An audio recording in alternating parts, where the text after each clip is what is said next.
जास्त बोलल्यानेच अशा घटना घडतात। सर्वोच्च न्यायालयाचे सरन्यायाधीश भूषण गवई यांच्यावरील हल्ल्यानंतर माजी न्यायमूर्तींची ही प्रतिक्रिया चर्चेत आली आहे। गवई यांच्यावर काही दिवसांपूर्वी एका वकिलाने बूट भिरकावून मारण्याचा प्रयत्न केलेला होता आणि या प्रकारानंतर सर्वोच्च न्यायालयाचे माजी न्यायमूर्ती मार्कंडेय काटजू यांनी न्यायाधीशांनी न्यायालयात कमी बोलावं असा सल्ला दिला। एका लेखामध्ये माजी न्यायमूर्ती मार्कंडेय काटजू यांनी या कृत्याचा निषेध सुद्धा केलेला आहे। पण अशा घटना अनेकदा न्यायालयीन कामकाजाच्या दरम्यान केलेल्या अनावश्यक टिप्पण्यांमुळे घडतात असंही त्यांनी म्हटलंय। सिंघम पोलीस अधिकारी अशी ओळख असलेले शिवदीप लांडे आता निवडणुकीच्या रिंगणामध्ये उतरणार असल्याची माहिती आहे। ते बिहार विधानसभेसाठी जोरदार तयारी करत आहेत। तर बिहारमधील अनेक प्रमुख चेहरे आता निवडणुकीच्या रिंगणामध्ये दिसतील। अशामध्ये 2006च्या बॅचचे IPS अधिकारी शिवदीप लांडे, ज्यांना सिंघम आणि सुपर कॉप म्हणून सुद्धा ओळखलं जातं, ते आता राजकारणामध्ये प्रवेश करतायत। त्यांनी मुंगेरमधील अररिया आणि जमालपूर येथून विधानसभा निवडणुकीसाठी उमेदवारी जाहीर केलेली आहे। पूर्णियामध्ये IG म्हणून नियुक्ती झाल्यानंतर अवघ्या 13 दिवसांमध्ये राजीनामा देण्याची घोषणा केल्यामुळे राजकीय वादळ निर्माण झालं होतं। ब्रिटनचे पंतप्रधान कीर स्टारमर मुंबई दौऱ्यावर आहेत आणि हे सध्या काल त्यांची आणि पंतप्रधान नरेंद्र मोदी यांची राजभवनामध्ये भेट झाली। यावेळी भारत ब्रिटन मुक्त व्यापार करारावर दोघांमध्ये चर्चा झाली आहे। या करारामुळे उद्योगांना फायदा, नवीन रोजगाराच्या संधी निर्माण होणार आहेत असा विश्वास सुद्धा दोन्ही नेत्यांनी यावेळी व्यक्त केलाय। तर दोन्ही नेत्यांमध्ये इंडो पॅसिफिक, पश्चिम आशिया आणि युक्रेन संघर्षावर सुद्धा चर्चा झाल्याची माहिती। स्टारमर सध्या भारत ब्रिटन या दोन्ही देशांमधील आर्थिक आणि सांस्कृतिक संबंध मजबूत करण्याच्या उद्देशाने भारत दौऱ्यावर आहेत आणि या दौऱ्यामध्ये त्यांनी बॉलिवूडमधील प्रसिद्ध कलाकारांची सुद्धा भेट घेतली आहे। यावेळी अभिनेत्री राणी मुखर्जी हिने पंतप्रधान स्टारमर यांचं मोठ्या उत्साहात स्वागत केलं। कीर स्टारमर यांनी राणी मुखर्जींसह एक चित्रपट सुद्धा पाहिला आहे आणि या दोघांचे फोटो सोशल मीडियावर चांगलेच व्हायरल झाले। सध्या भारत दौऱ्यावर असलेल्या ब्रिटनचे पंतप्रधान कीर स्टारमर यांनी मुंबईमधील यशराज फिल्मच्या स्टुडिओला सुद्धा भेट दिली। या भेटीदरम्यान यशराज फिल्म प्रोडक्शनने ब्रिटनशी करार केलेला असून पुढच्या वर्षी यशराजच्या 3 मोठ्या हिंदी चित्रपटांचं चित्रीकरण ब्रिटनमध्ये केलं जाणार आहे आणि याच कराराच्या निमित्ताने बॉलिवूड पुन्हा एकदा ब्रिटनमध्ये परतलाय। कीर स्टारमर यांनी अशी भावना व्यक्त केली आहे। तसेच या निर्णयामुळे अब्जावधी पाऊंडची उलाढाल आणि 3000 रोजगारांच्या संधी उपलब्ध होतील असं सुद्धा स्टारमर म्हणाले। ब्रिटनच्या पंतप्रधानांसह आलेल्या शिष्टमंडळात British film institute, British film commission, Pinewood studio, Elstree studio आणि सिविक स्टुडिओ अशा काही नामांकित चित्रपट कंपन्यांच्या प्रतिनिधींचा सुद्धा समावेश होता। स्टारमर यांनी मुंबईमधील फुटबॉल चाहत्यांची सुद्धा भेट घेतलेली आहे आणि यावेळी त्यांनी आपल्या राष्ट्रीय खेळाबद्दल अभिमान व्यक्त केला। स्टारमर यांनी भारतामधील प्रीमियर लीगच्या प्रशिक्षण कार्यक्रमांचा सुद्धा विशेष कौतुक केलंय। हा कार्यक्रम केवळ फुटबॉलचा प्रचार करत नाही, तर भारत आणि ब्रिटन यांच्यामधील क्रीडा संबंध अधिक मजबूत करत असल्याचं मत स्टारमर यांनी व्यक्त केलंय। कीर स्टारमर यांनी पंतप्रधान नरेंद्र मोदी यांच्याशी रशियाकडून तेल खरेदी थांबवण्यासंदर्भात चर्चा केल्याची माहिती दिली आहे। दोन्ही नेत्यांनी संघर्षाच्या तणावपूर्ण संघर्षानंतर शांततापूर्ण निष्कर्षावर लक्ष केंद्रित केलं।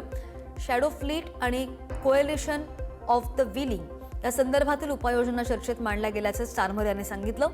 या चर्चेत शांतता प्रस्थापित करण्यासह रशियन तेलाच्या अर्थकारणावर प्रभाव टाकण्याचा प्रयत्न सुद्धा झाला।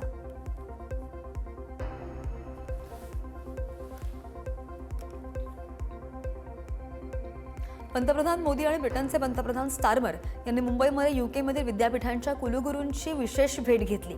जिओ वर्ल्ड सेंटरमध्ये यावेळी या सगळ्यांसोबत पंतप्रधान नरेंद्र मोदींनी संवादही साधला।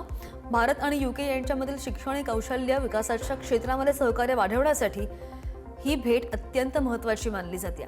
ब्रिटन आणि भारत यांचा व्यापार करारांतर्गत शिक्षण क्षेत्रातील संधी वाढवण्यावर आणि भारतात UKच्या विद्यापीठांचं कॅम्पस सुरू करण्याच्या प्रगतीवर या बैठकीमध्ये चर्चा झाली आहे।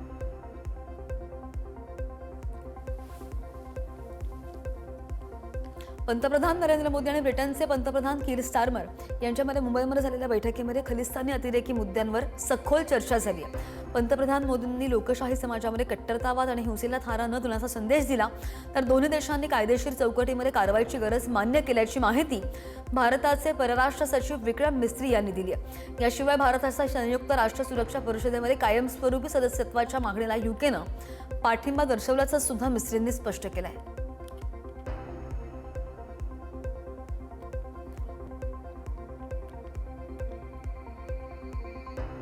तालिबानचे परराष्ट्र मंत्री आमिर खान मुक्ताकी आजपासून 8 दिवसांच्या भारताच्या दौऱ्यावर आलेत। 2021 नंतर भारतामध्ये आलेले ते पहिले तालिबानी मंत्री आहेत। त्यांच्या या दौऱ्यासाठी संयुक्त राष्ट्र सुरक्षा परिषदेकडून विशेष परवानगी सुद्धा देण्यात आली आहे। मुक्ताकी हे परराष्ट्र मंत्री एस जयशंकर, राष्ट्रीय सुरक्षा सल्लागार अजित डोभाल तसंच भारतीय उद्योग क्षेत्रामधील प्रतिनिधी आणि भारतामध्ये राहणाऱ्या अफगाण नागरिकांची चर्चा करणार आहेत। या दौऱ्यामध्ये द्विपक्षीय संबंध, प्रादेशिक सुरक्षा आणि अफगाणिस्तानमधील परिस्थितीवर चर्चा होईल। दरम्यान आमिर खान मुक्ताकी पंतप्रधानांची भेट घेणार की नाही हे अजूनही अस्पष्ट।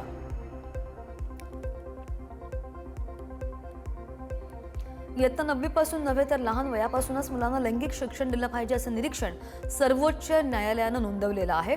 न्यायमूर्ती संजय कुमार आणि न्यायमूर्ती आलोक आराधे यांच्या खंडपीठाने उच्च माध्यमिक शाळांमध्ये लैंगिक शिक्षण हा अभ्यासक्रमाचा भाग असला पाहिजे असं सुद्धा म्हटलेलं आहे आणि त्यामुळे मुलांना तारुण्यामध्ये होणाऱ्या बदलांची आणि त्या अनुषंगाने घ्यायच्या काळजीची जाणीव होईल।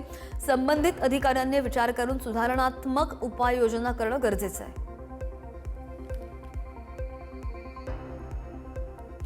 संपत्तीच्या वादामधून पतीच्या कारला चक्क पत्नीने आग लावून पेटवल्याची घटना बेळगाव जिल्ह्यामधील चिकोडी तालुक्यामधील एका परिसरामध्ये घडलेली आहे। पती शिवनगौडा पाटील आणि पत्नी सावित्री पाटील यांच्यामध्ये संपत्तीवरून कौटुंबिक वाद सुरू आहे आणि एकाच घरामध्ये राहत असताना संपत्ती आणि पैशासाठी पती पत्नीमध्ये हा वाद सुरू असल्याची माहिती समोर आली। दोघांचं भांडण झालं आणि याच भांडणामध्ये पत्नीने या रागामधून पेट्रोल टाकून पतीची इको कार पेटवल्याचं आता समोर आलंय।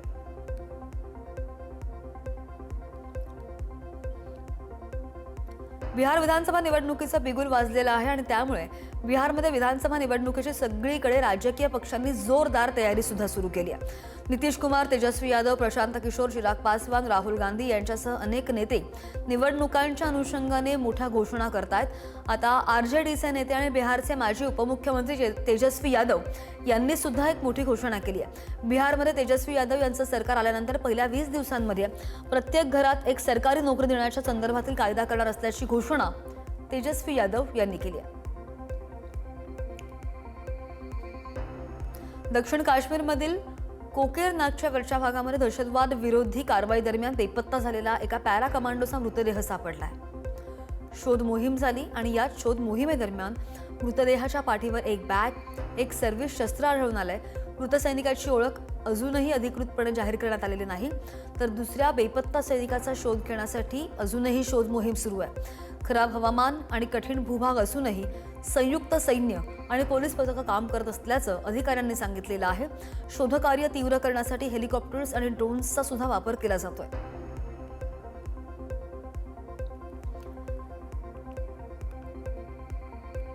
मध्य प्रदेशमध्ये एका विषारी कफ सिरपमुळे आधीच 25 जणांचा मृत्यू झालेला आहे। लहान मुलं होती आणि सेंट्रल ड्रग स्टँडर्ड कंट्रोल ऑर्गनायझेशनने देशभरात हे सिरप तयार करणाऱ्या औषध कंपन्यांची चौकशी आणि नमुने चाचणी करण्याचा निर्णय सुद्धा घेतलाय। सरकारने सगळी राज्य आणि केंद्रशासित प्रदेशांमधील सिरप तयार करणाऱ्या कंपन्यांची यादी मागितलेली आहे। सीडीएससीओनं कोल्ड्रिफ, टीआर आणि रिलाइफ या 3 सिरपचं उत्पादन आणि विक्रीवर सुद्धा बंदी घातली आहे। दरम्यान ड्रग्ज कंट्रोलर जनरलने सगळ्या राज्यांना औषधांची निर्मिती करण्यापूर्वी त्यांची चाचणी सुनिश्चित करण्याचे निर्देश दिले।